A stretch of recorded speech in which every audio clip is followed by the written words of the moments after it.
The summer that I read this book, I was on a roller coaster. So here's the thing.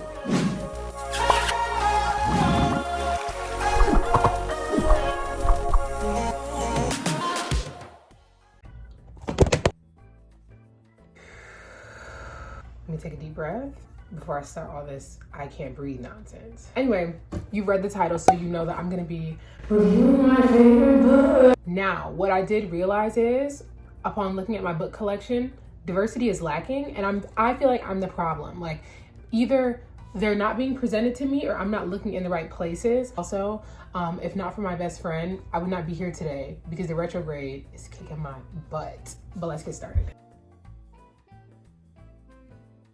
Okay, so I'm gonna start with the most recent book I've read called With Malice. First of all, it's a kind of a short book. I typically only read books that are in a series because like, I don't know about y'all, but I get attached to characters and I don't wanna leave them, and I get attached to storylines. It's like watching a series. Like, I just wanna keep on reading it. This is a good single book to read.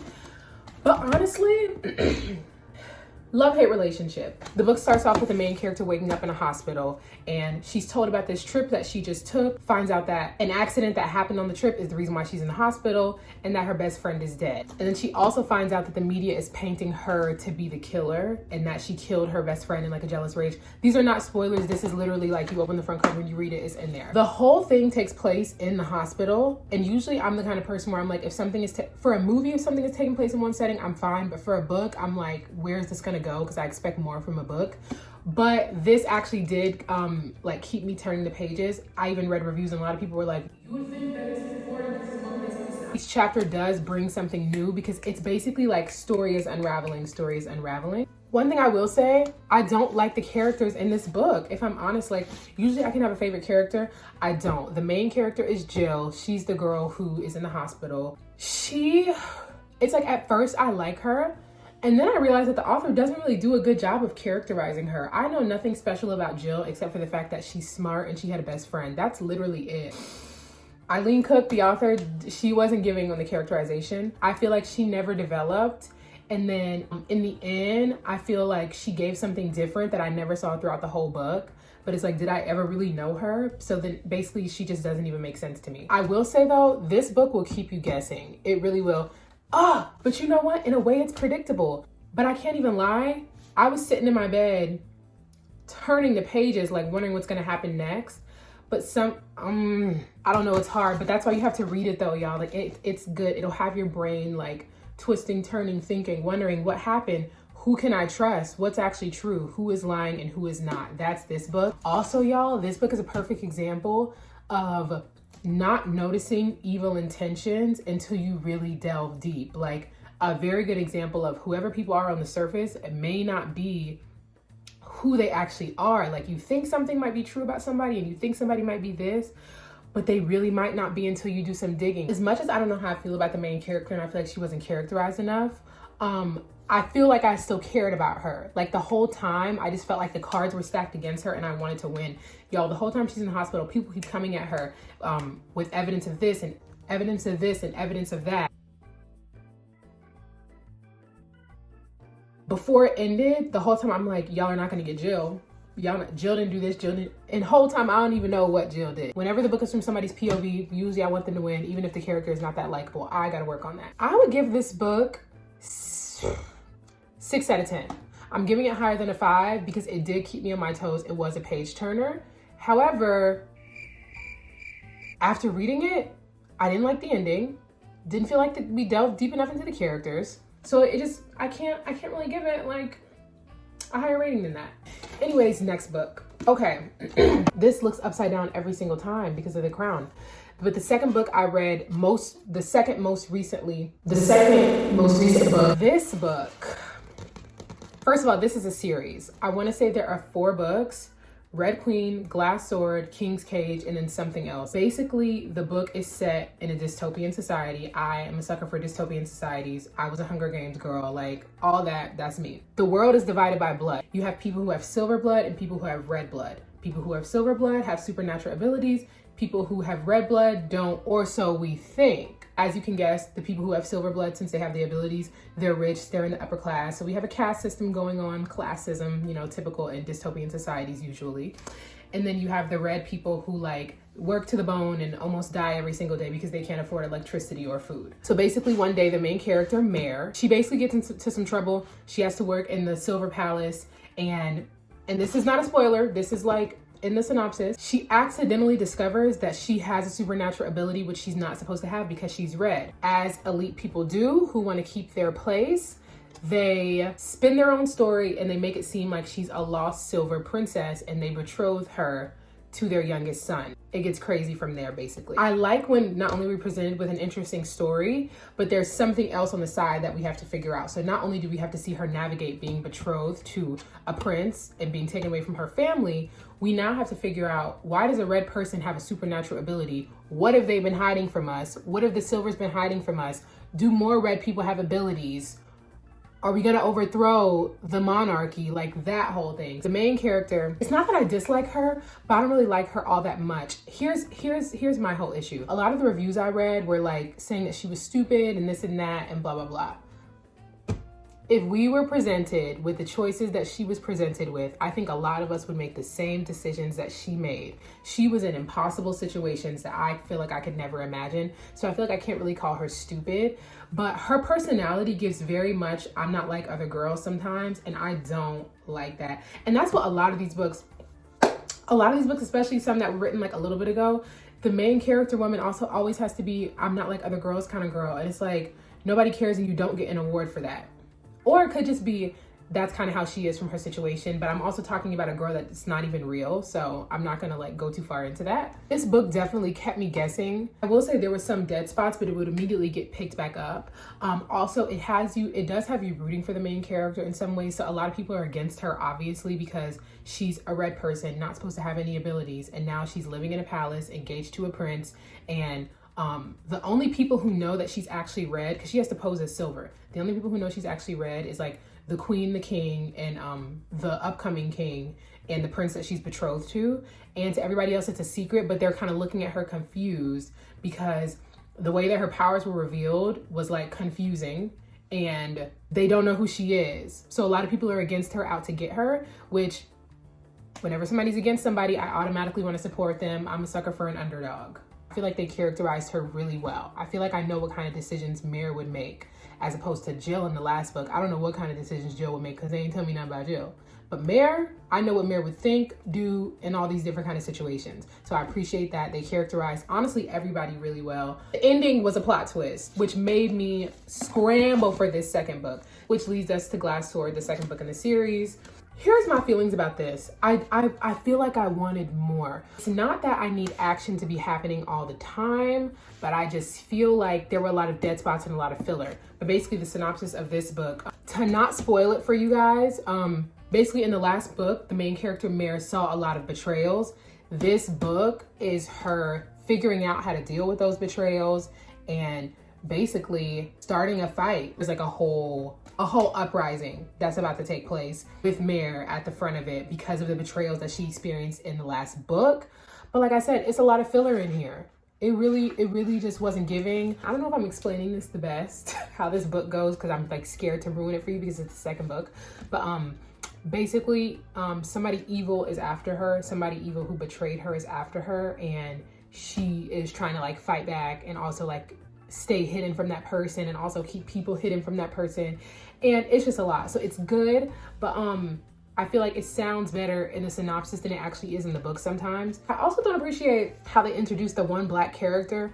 I feel like they just didn't know how to write her and it got weird. I will give this book 6 out of 10, honestly, because the first book was better than this one, and the first book I gave a 7.5, so this is 6 out of 10. I guess I'll do this one next. The selection. I feel like y'all can kind of see a theme if you've read some of these books and the kind of books that I like.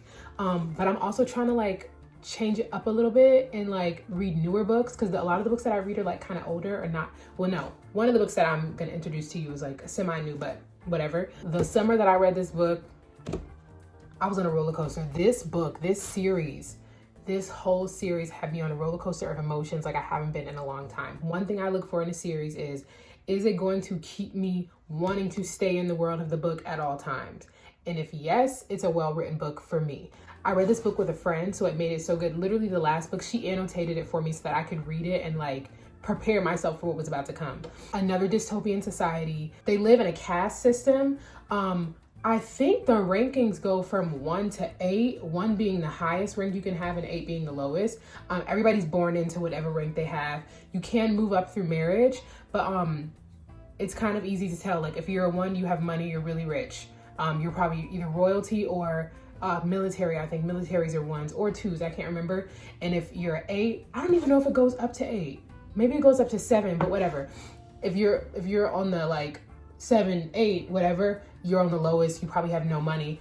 America Singer, the main character, what is she? I have a bookmark. Oh my gosh.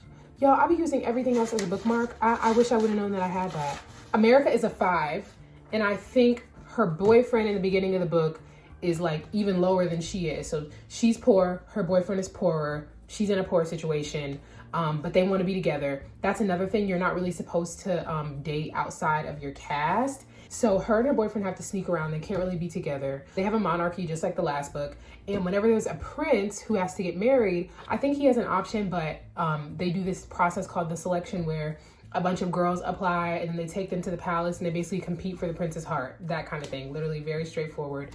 And America's mom wants her to be a part of it. She doesn't want to, but she does it anyway because she's like, there's no way I'm gonna get picked. She gets picked, she has to go to the palace, and now she has to deal with the fallout of she has a boyfriend. Being at the palace keeps her family fed. It puts, you know, when they have a daughter at the palace, they get money. It gives the family a better chance at survival. So it's like, how long does she stay? Is she gonna fall in love with the prince, but she's in love with her boyfriend? Her boyfriend might get sent off to the military. All these things that are happening. The way that it's written kept me on my toes the whole time and invested. Like I actually like America as a main character, and I don't always love the main character. I root for them, but I don't always love them, and I loved America. One thing I really appreciate about this book is the characterization is actually on point. All the main characters, even the main characters and the side characters, I feel like get their just due. They actually go into so many details about everyone so that whenever anybody comes on the scene, you have all these feelings about them because you've learned so much about them throughout the book. I also appreciate how these side stories were developed. So America, when she goes to the palace, she like makes a friend who ends up becoming like her best friend. And they even have a storyline for her best friend. And the way they introduce it is so subtle. Like they'll point out little things about the friend that's happening.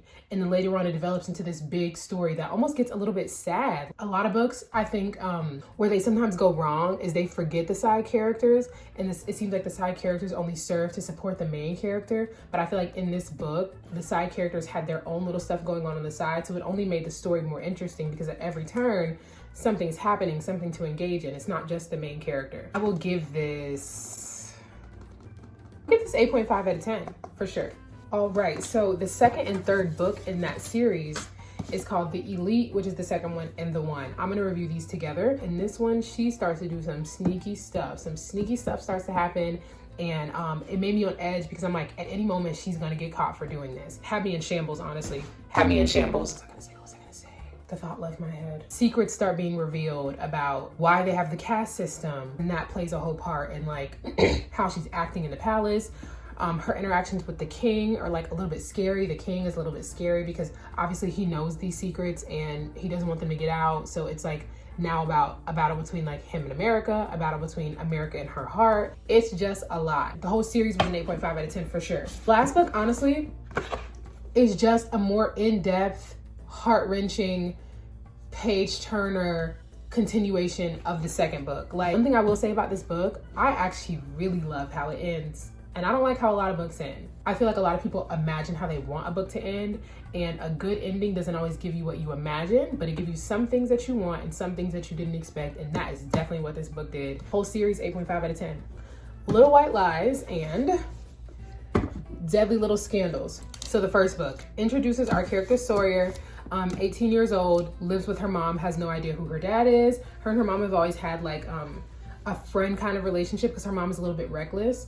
And then one day her grandma, who she has never met and doesn't know, shows up to their apartment and offers her a bunch of money if she will come and live with her for the summer and be a debutante. Let me tell you what I love about this book.